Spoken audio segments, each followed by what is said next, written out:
కెనడాలోని ప్రవాస భారతీయులు ఉత్తర అమెరికా ఖండంలోనే అత్యంత ఎత్తైన శ్రీరాముని విగ్రహాన్ని ఆవిష్కరించారు.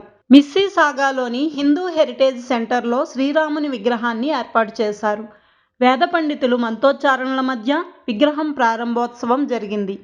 51 అడుగుల ఎత్తున్న ఈ ఫైబర్ గ్లాస్ విగ్రహం ఇప్పుడు టొరంటో ప్రాంతంలో ఒక ఆధ్యాత్మిక, సాంస్కృతిక కేంద్రంగా మారింది. ఈ ప్రారంభోత్సవానికి వేలాదిగా భక్తులు తరలివచ్చారు.